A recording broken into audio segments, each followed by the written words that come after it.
Ready to open the hood? UseTool for the tutorials.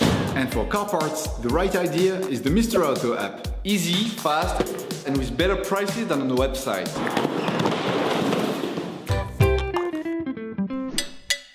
You will find the bulk, inner and outer tie rods used in the video exclusively on the Mr. Auto website and through the link in the description.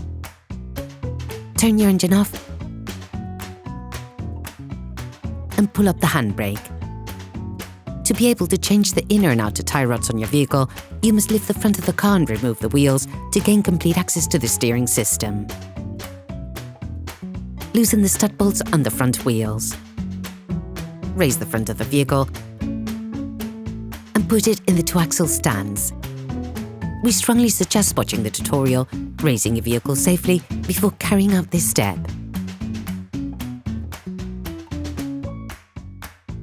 You will then be able to take off the wheels. Don't forget to slide them under the vehicle. You can now see the outer tie rod end. As the components to be removed are very often seized up, don't hesitate to brush and to use penetrating oil to facilitate the operation. With a marker, trace a line between the axle joint and the tie rod end. It will help later during the disassembly and reassembly process.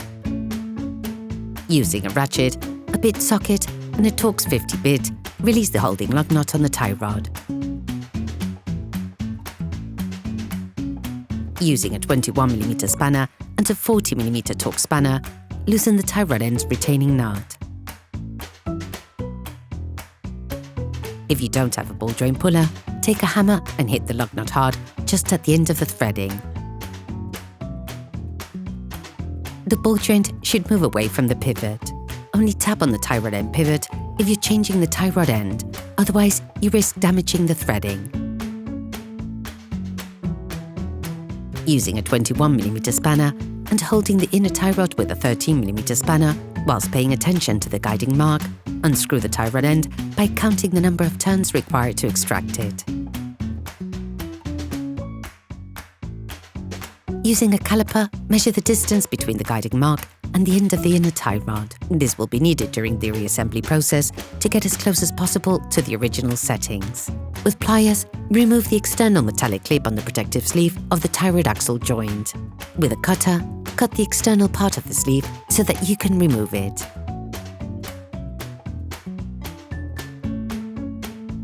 Using a flathead screwdriver, remove the inner collar from the sleeve.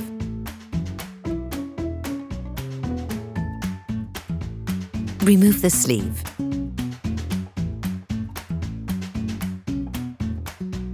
Using a tie rod ironer extractor, a specific tool for carrying out this job, you can now loosen everything without difficulty.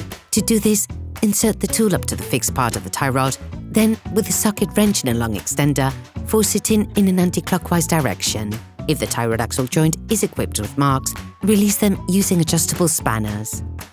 All parts used in this tutorial are supplied by our trusted partners. These partners also help us create as many video tutorials as possible. Check them out in the description below. You will find the bulk parts and products used in the video on the Mr. Auto site and in the link in the description. Take the new tie rod axle joint. Before installing the new rod, apply a medium thread locker to prevent any unintended loosening. Then, put in the steering cock housing. Still using the same tool or using an adjustable spanner, block the tie rod axle joint, but in a clockwise direction this time. Finish off the tightening with a torque wrench. Then remove the tool. Take the new sleeve. Apply silicone grease to the part of the connecting rod that will be in contact with the sleeve. Put the internal clip back on.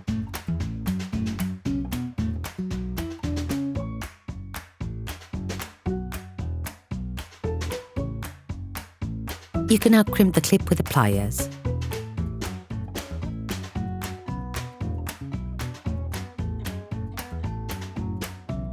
Then put the external clip in place.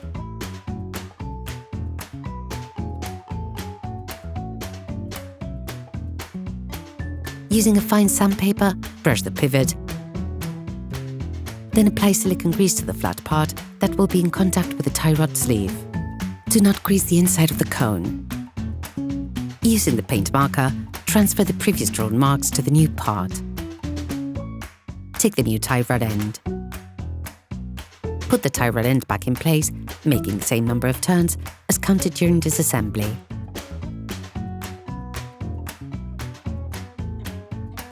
Screw the lug nut under the tie rod end on the side of the tie rod axle joint.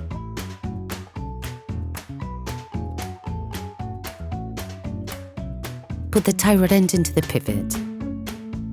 Reinstall the nut supplied with the new part and tighten it using a ratchet and a Torx bit.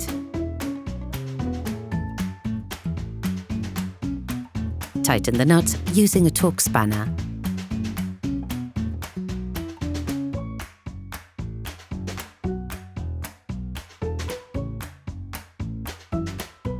Then you will be able to put the wheels back on your vehicle. During this operation, you will work on the steering system of your vehicle. Checks on tyre alignment, when carried out by a professional, will guarantee that your steering system has been perfectly aligned and is in good working order. Put your vehicle back on the ground before properly fixing the wheels in place. Operation completed. Hi, it's Theo from UseTool. I hope this video has helped you a lot in your car maintenance. We would be super grateful if you could spread the word so that we can produce even more tutorials. Simply give us a like, a comment, and hit that subscribe button. It really helps us boost the channel and help the whole community. Thanks a lot and have a great one.